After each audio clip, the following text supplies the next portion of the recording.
दोस्तों जय हिंद और आप सभी का वेलकम है आपके प्रीतम आर्ट्स अकेडमी में। और मैं हूं पंकज कुमार और आज हम लोग बात करेंगे क्लास 10 का जो चैप्टर है यूरोप में राष्ट्रवाद का उदय। हम लोग किस पे बात करेंगे? क्लास 10 का जो चैप्टर है यूरोप में राष्ट्रवाद का उदय, हम लोग उस पर डिस्कशन करेंगे। लेकिन उससे पहले मैं बता दूं कि इससे पहले हम लोगों ने जो टॉपिक लिया था क्लास 10 का, वो टॉपिक क्या था? वो टॉपिक था रूमानीवादी कल्पना और राष्ट्रवाद का उदय। तो हम लोगों ने उस पे देखा था कि किस तरह जो जनता है वो अपना स्वतंत्रता के लिए, अपनी आज़ादी के लिए किस तरह से लोग इकट्ठा हुए।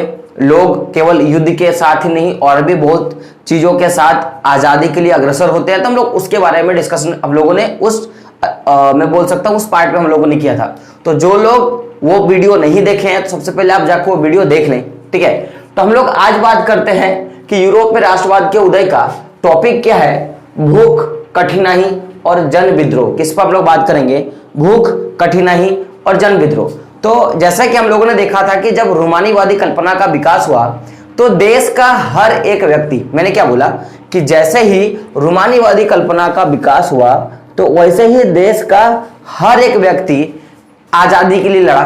तो जब हर एक व्यक्ति आजादी के लिए जाएगा तो उसका कुछ ना कुछ साइड इफेक्ट भी होगा और उसका कुछ ना कुछ अच्छा चीज होगी। यानी कि जब हमें आजादी मिली और हम लोगों ने पूरा बढ़ चढ़कर आजादी के लिए भाग लिया, स्वतंत्रता के लिए भाग लिया, तो हमारे पास यहाँ पे दो चीजें थी। एक तो हमारे लिए अच्छा था और दूसरा हमारे लिए क्या था? बुरा था।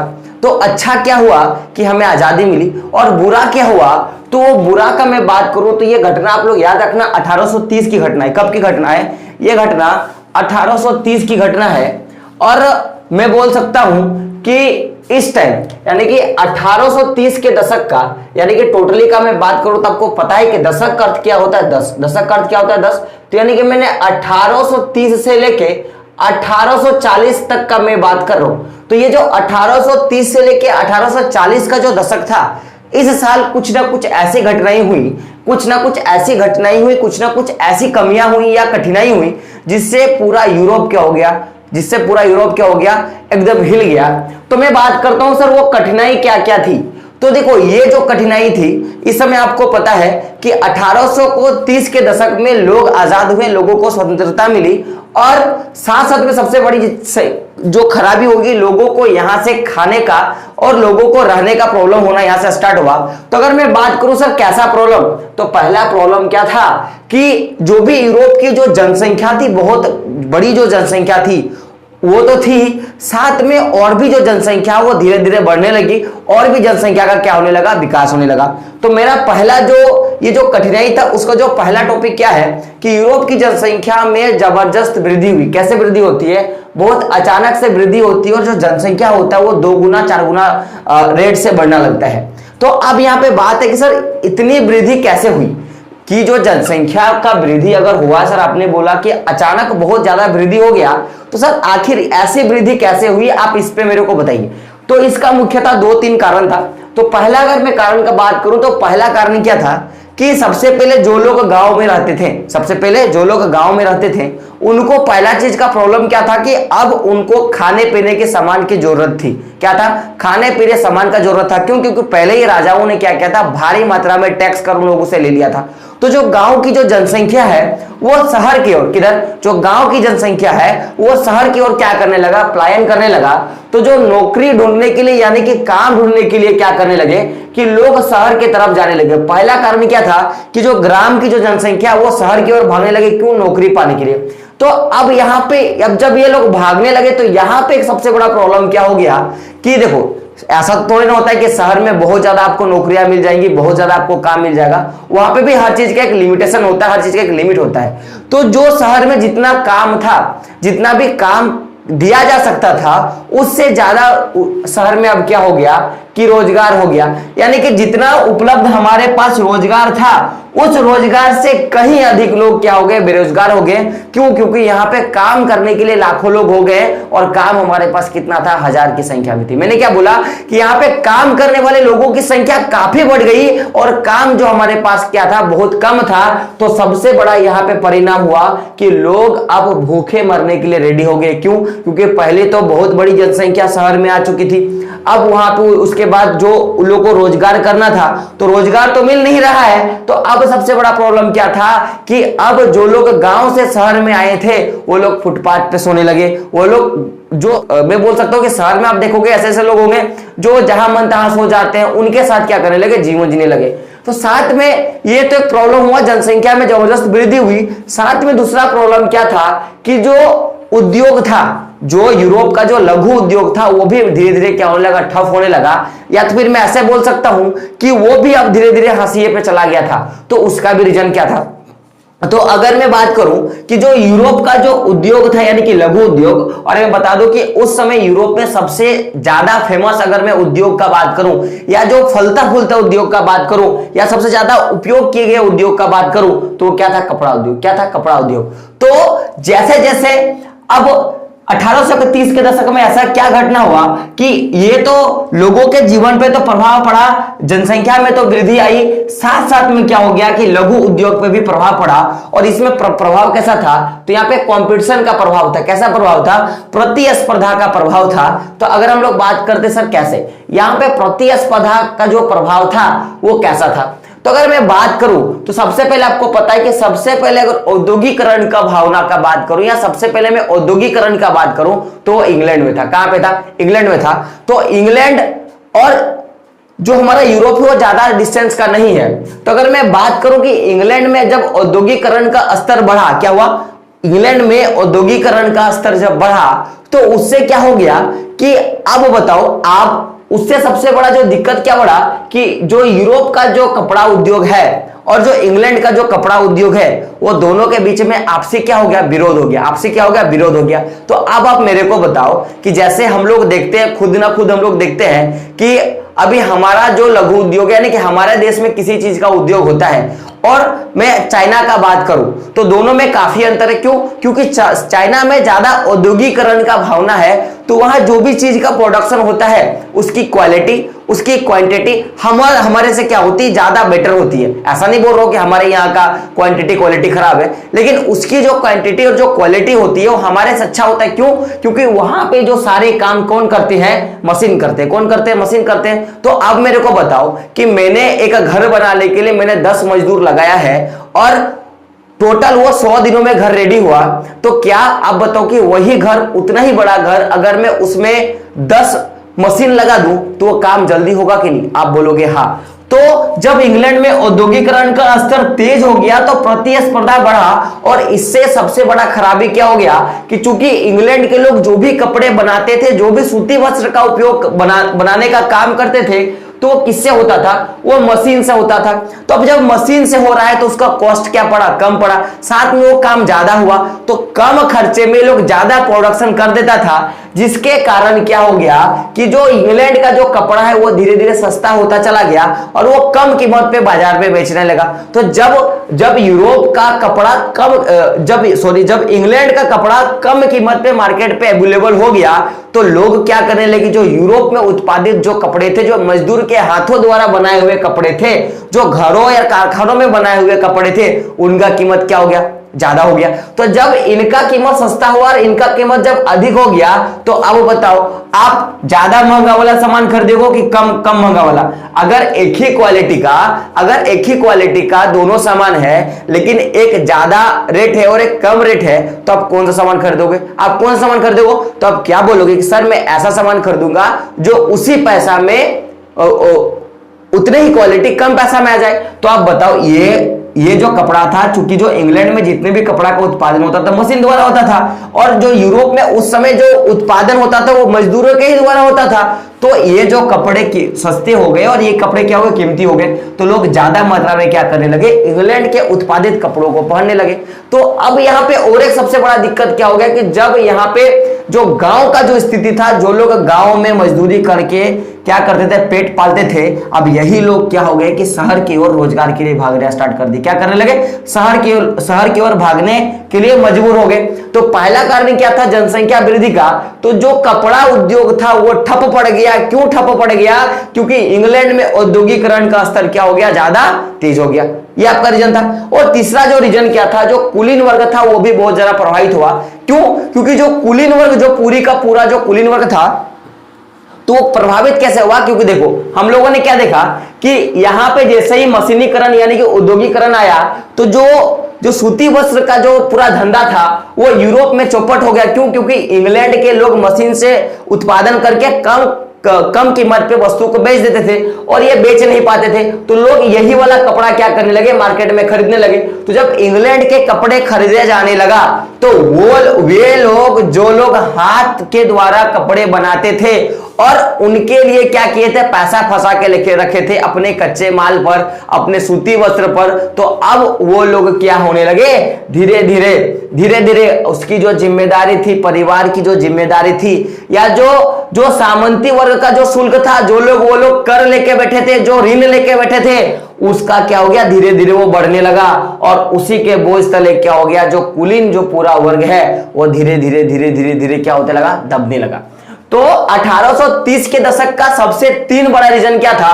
पहला क्या था कि शहर का क्षेत्र का जनसंख्या एकाएक बढ़ गया, तो वहां की जो रोजगार व्यवस्था थी वो पूरी ठप हो गई। कैसे हो गई? क्योंकि रोजगार जो था वहां पहले की स्थिति में ठीक था, लेकिन जैसे गांव के लोग शहर की ओर पलायन करने लगे तो गांव के लोग और शहर के लोगों की संख्या इतनी बढ़ गई कि जो वहां का रोजगार था वो कम हो गया और रोजगार लेने वालों की संख्या क्या होगी, बहुत ज्यादा होगी। तो इससे उनकी आर्थिक स्थिति क्या हो गई, खराब होना स्टार्ट हो गया, लोग सड़कों पे आ गया। और दूसरा जो सबसे बड़ा प्रॉब्लम क्या था कि जो लघु उद्योग था गांवों का या शहरों का, वो ठप होने लगा। क्यों? क्योंकि इंग्लैंड में औद्योगिकरण का स्तर बढ़ चुका था। अब इंग्लैंड में लोग हाथों के बजाय मशीनों से सस्ते दाम पे अच्छे क्वालिटी पे क्या करने लगे, सामान को बनाने लगे और बेचने लगे। तो उससे यूरोप के जो कपड़े उत्पादन करने वाले जो कुलीन वर्ग थे, जो कृषक जो समुदाय के लोग थे, वो लोग अपनी जिम्मेदारी और जो सामंती शुल्क व्यवस्था जो उनको देना पड़ता था, जो उनको टैक्स देना पड़ता था, वो उनमें क्या हो गया, धीरे धीरे वो बढ़ता गया और लोग उसके बोझ तले क्या हो गए, धीरे धीरे डूबते चले गए। तो यहां तक आपको बात क्लियर है, यहां तक आपको बात समझ में आ गई होगी। जैसा कि आप जानते हो कि कुछ ऐसी चीजें होती हैं जो आपके लिए अच्छा होता है लेकिन दूसरे के लिए क्या होता है, खराब होता है। और कभी कभी ऐसी स्थिति होती है कि अच्छा भी होता है और वो क्या होता है, खराब भी होता है। तो उसी तरह जो सारी घटनाएं हुई, तो इनसे एक बात मेरे को पता चला और हम लोगों ने पढ़ा भी कि जैसे ही जनसंख्या में वृद्धि हुई, औद्योगिकरण में प्रतिस्पर्धा आया, लोग सीमांत व्यवस्था के तले डूबना स्टार्ट हो गया, तो यहां पे अब एक प्रॉब्लम आ गई थी। अगर किसी तरह का कोई प्राकृतिक घटना होती, जैसे बाढ़ आ गया, सूखा आ गया, या किसी वस्तु का उत्पादन नहीं हुआ, तो पूरा जो देश है वो चौपट हो जाएगा, उसकी अर्थव्यवस्था गिरने लगेगी, लोग एक दूसरे को लूटना स्टार्ट कर देंगे। क्यों? क्योंकि भूख पेट किसी का कोई निजात नहीं चाहता। तो जैसा इतना सारा घटना हुआ तो अब पता चला गया था कि अगर कुछ प्राकृतिक घटना घटती है यूरोप में तो पूरी जो अर्थव्यवस्था है वो डामाडोल हो जाएगा और लोग भूखे मरना स्टार्ट हो जाएंगे। तो उसी समय एक साल था और ये मैं बोल सकता हूं ये एक अच्छा साल भी रहा उनके लिए, किनके लिए, यूरोप के वासियों के लिए, और एक गंदा साल भी रहा। तो अच्छा साल कैसे रहा, गंदा का साल कैसे रहा, हम लोग इस पर डिस्कशन करते हैं। तो आप एक वर्ष याद रख लो, वर्ष 1848 का मैं बात कर रहा हूं और यह साल जो था वह यूरोप के देशों के जो लोग हैं उनके लिए बहुत दुखदायक साल था। क्यों? क्योंकि 1848 में एक भूखमरी आई, कि मैं क्या बोल सकता हूं, एक भूखमारी आई, यानी कि लोग अब भूख के कारण तड़पने लगे। लोग इतना तड़पे कि लोगों को खाने पीने की कमी हो गई और लोग ज्यादा बेरोजगारी के कारण क्या क्या किए हम लोग उस पर डिस्कशन करेंगे। मैंने क्या बोला कि ये सारी जो घटनाएं हुई उसके कारण 1848 में कुछ प्राकृतिक आपदाओं के कारण, कुछ मानवीय क्रियाओं के कारण क्या हो गया कि लोगों की जो खाने पीने की जो सामान थी उसमें कमी आई और लोगों की तो पहले से ही बेरोजगारी थी और खाने पीने के सामान में कमी आने के कारण लोग और ज्यादा क्या हो गए, बेरोजगार हो गए। और क्या हो गया, ज्यादा बेरोजगार हो गए। तो इसका जो कारण हो गया कि लोगों को खाने पीने की कमी हो गई और लोग ज्यादा बेरोजगार हो गए, ये इनके लिए क्या था, खराबी था, इनके लिए कष्ट था। लेकिन यही खराबी के कारण उनके लिए एक अच्छा चीज हुआ और वो अच्छा चीज क्या हुआ कि लोग क्या करने लगे, लोग सबसे पहले जो यूरोप के जो लोग थे, यूरोप में एक शहर था पेरिस, तो जो यूरोप के जो पेरिस के जो लोग थे उनकी स्थिति इतनी खराब हो गई कि लोग सरकार के खिलाफ क्या करने लगे कि सड़क पर उतर गए, रोड पे उतर गए। और रोड पे जैसे ही उतरे तो सबसे पहले उन्होंने क्या किया कि जगह जगह पर जगह जगह पर अवरोध लगा दिया, यानी कि हर जगह उन्होंने क्या किया, नाकाबंदी करना स्टार्ट कर दिया, घेराबंदी स्टार्ट करना स्टार्ट कर दिया। कब? जब लोगों का पेट सताया, जब लोग ज्यादा बेरोजगार हो गए, तो सबसे पहला काम उन्होंने क्या किया कि सड़कों पे उतरे और लोग सबसे पहले जगह जगह पे जाके क्या करने लगे, अवरोध लगाने लगे, यानी कि नाकाबंदी करना स्टार्ट कर दिया।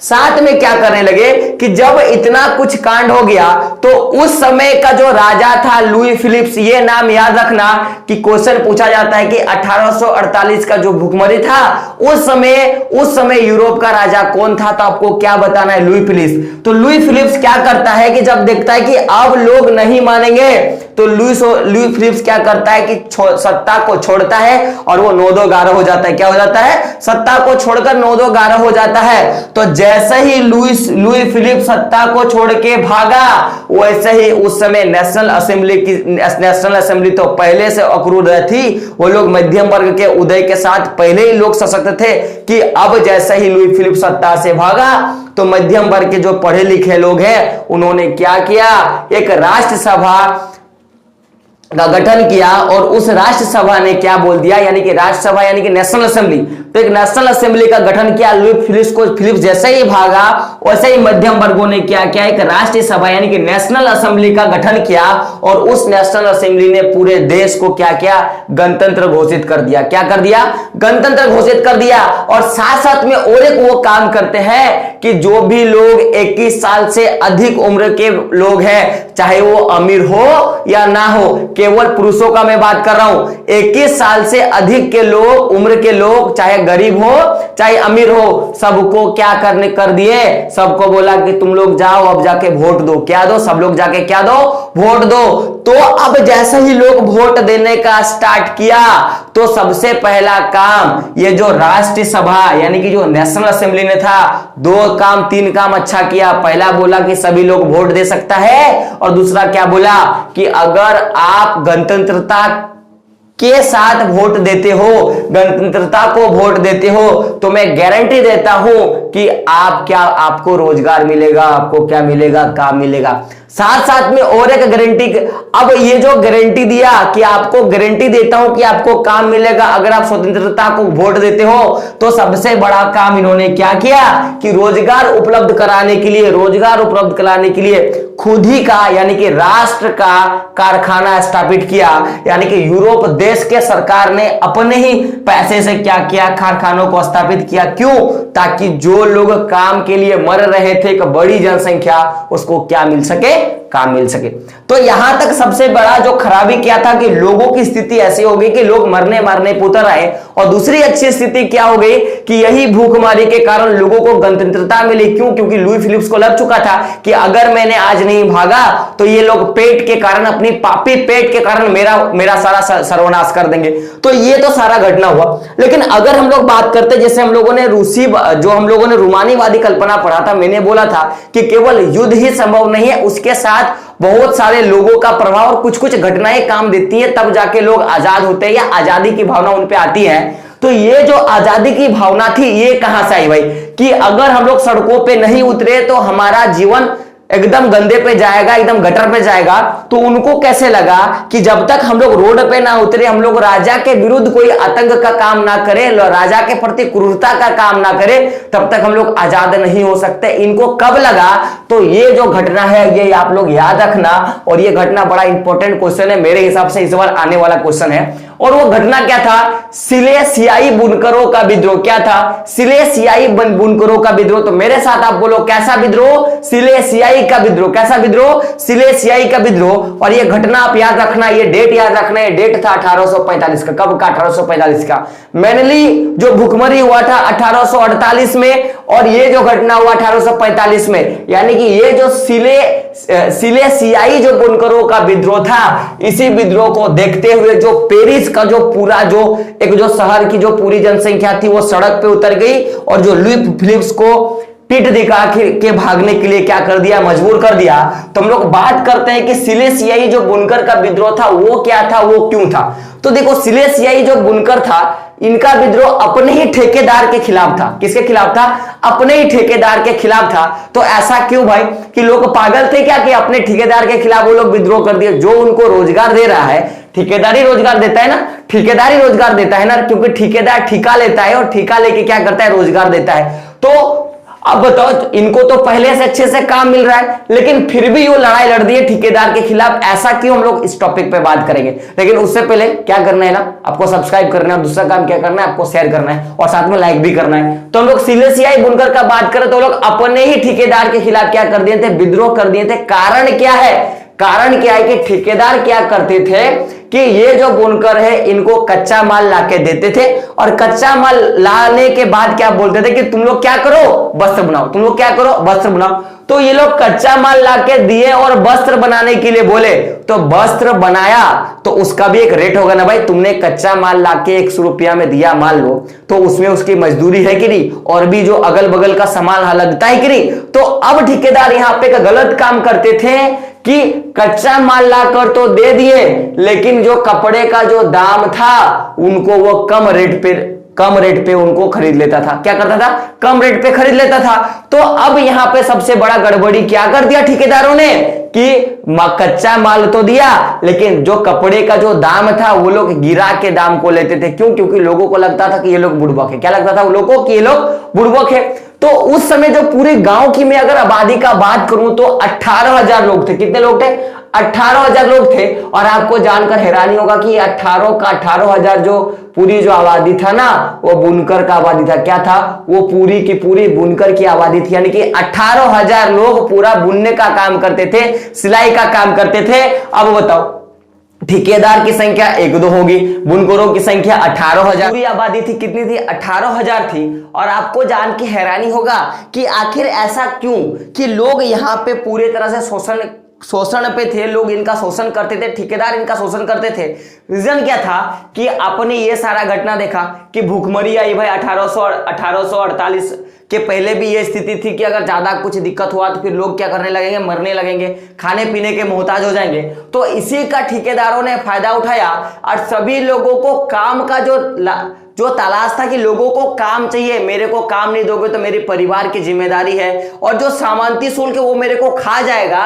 तो सभी लोग काम का जो लालसा था, तो यही जो इनकी मजबूरी थी, इन्हीं का फायदा उठा रहा था ये ठेकेदार लोग। क्या कर रहे थे, इन्हीं का फायदा उठा रहा था। और इसी के कारण क्या करता था कि जो भी ये कारीगर माल बनाते थे, जो भी कपड़े उत्पादन करते थे कच्चे माल के द्वारा, उनका क्या करता था, ये कम कीमत लगाकर उसका दाम को पूरी तरह से क्या करता था, गिरा देता था। तो ये जो सारा घटना करता था, ये जो ठेकेदार लोग हैं, ये लोग जो काम करता था कि उनको कच्चे माल देता था और उनके वस्तुओं का दाम गिरा देता था। क्यों, क्योंकि उनको पता था कि अगर हम इनको काम नहीं देंगे, और अगर हम इनको काम नहीं देंगे तो ये जो जिम्मेदारियां हैं और ये जो सामंती शुल्क व्यवस्था है इनको खा जाएगा और ये मर जाएंगे। तो नहीं होता है, बोला गया ना कि भूख लगा है, आपको इतना खाना चाहिए, लेकिन इतना की जगह ना मिल गया, अगर आपको इतना भी खाना मिले ना तो आप बोलोगे नहीं मेरे जीवन क्या हो गई, धन्य होगी। क्या होगी, मेरी जीवन धन्य हो गई। तो इतना काम भी अगर मैं दे दूं तो वो लोग क्या होंगे, वो लोग क्या होंगे, वो लोग क्या होंगे, वो लोग मेरे पे आसीन होंगे। ये मन की भावना थी किनका, जितने भी ठेकेदार लोग थे। तो जब इतना कुछ होने लगा तो बोला गया ना कि दबे हुए को कितना दिन दबाओगे। कहावत है ना कि दबे हुए को कितना दिन दबाओगे, वो एक दिन उठ के कोहनी जरूर मारेगा आपको। क्या करेगा कि दबे हुए को कितना दिन दबाओगे, वो एक दिन उठ के आपको कोहनी जरूर मारेगा। तो सीधा सा फंडा है कि कहावत है ना कि एक डूबता हुआ इंसान को पानी में डुबो के रखो तो वो अपने अंतिम सांस तक छटपटाएगा, एक टाइम ऐसा आएगा ना वो जोर का झटका देगा और वो उड़ जाएगा। तो उसी तरह ये जब सारा घटना घट रहा था, उसी समय एक घटना घटी, और वो घटना आप लोग याद रखना, वो डेट था 4 जून 1845। कब का घटना है, 4 जून 1845 का घटना है। और आप लोग टाइम याद रखना, वो दोपहर का 2 बजे। कब का, 4 जून 1845 का बात है। और घटना का टाइम कितना है, 2 बजे का घटना है। उस समय क्या करते हैं कि जितने भी 18,000 जो बुनकर है वो लोग क्या करते हैं कि 2 लाइन पे कतार पे लगते हैं। सभी लोग घर से निकलते हैं और क्या करते हैं कि दो कतारों पे लगते हैं और धीरे धीरे धीरे धीरे करके कहां पहुंच जाते हैं, तो ठेकेदार की जो कोठी है, जो महल है, वहां पर सभी लोग क्या करते हैं, पहुंच जाते हैं। अब ये लोग जैसे ही ठेकेदार की कोठी पे पहुंचा, जैसे ही ठेकेदार की कोठी पे पहुंचा तो बाहर से हल्ला करना स्टार्ट किया कि हमारी जो मजदूरी है उसको दो, हमारी जो मजदूरी है उसको दो, हमारी मजदूरी को बढ़ाओ, ये लोग मांग करने लगे। तो अब बताओ, आप किसी के खिलाफ जाके खड़ा हो गए तो वो तो जरूर कुछ ना कुछ तो करेगा।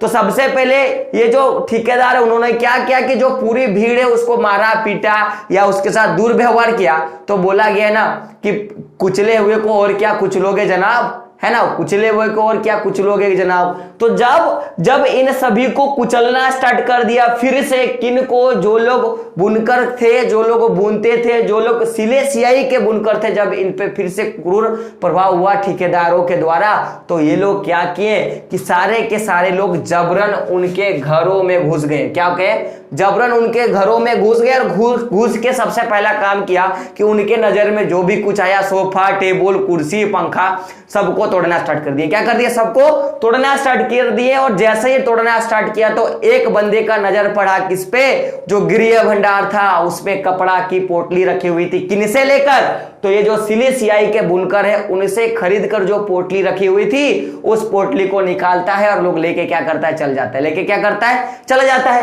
तो जब यहां पे देखा कि अगर ठेकेदार को चुप कराया जा सकता है किसके द्वारा, तो उसी के घर में घुसकर रोड पे उतरकर उसको मारकर, तो क्यों ना ये जो लोग थे ये लोग ऐसा काम किए, तो सही हुआ कि नहीं, सही हुआ कि नहीं, आप बोलोगे हाँ। तो यहां से यहां तक की घटना तो आपको समझ में आ गई होगी, यहां से यहां तक की घटना आपको समझ में आ गई। अब हम लोग एक टॉपिक पे बात करेंगे, वो नेक्स्ट टॉपिक क्या है, तो 1848 में उदारवादियों की क्रांति हुई। किसकी, उदारवादियों यानी कि मध्यम वर्ग का क्रांति हुआ। हम लोग इसके बारे में थोड़ा डीपली पढ़ेंगे इसके। तो अब हम लोग बात करेंगे 1848 की क्रांति का, जो उदारवादियों के द्वारा किया गया था। उदारवादी यानी कि मध्यम वर्गों के द्वारा किया गया था। आपको पता है कि 1848 में जो भुखमरी आई उससे उसकी स्थिति इतनी खराब हो गई कि राजा को अपना पद छोड़कर भागना पड़ा, और वहीं से लोगों को क्या होने लगा, 21 साल से ज्यादा के उम्र के जो लोग हैं उनको वोट देने का अधिकार हुआ और वो लोग स्वतंत्रता को वोट देने के लिए रेडी हो गए, स्वतंत्रता को वोट दिए और नेशनल असेंबली ने क्या किया, अपना सरकार वहां से बनाया। लेकिन उससे पहले जैसे ही 1848 में ये सारा काम हुआ तो अब वो देश ज्यादा अग्रसर होके आगे आए जो लोग पहले से आजाद नहीं थे या जिनके पास स्वतंत्रता की घोषणा नहीं था। तो ऐसे देश में जर्मनी, इटली, पोलैंड और ऑस्ट्रिया हंगेरियन देश का ये जो देश था, Germany, Italy, Poland, Austria, Hungary, तो ये जो देश थे ये लोग आगे आए और ये लोग क्या करने लगे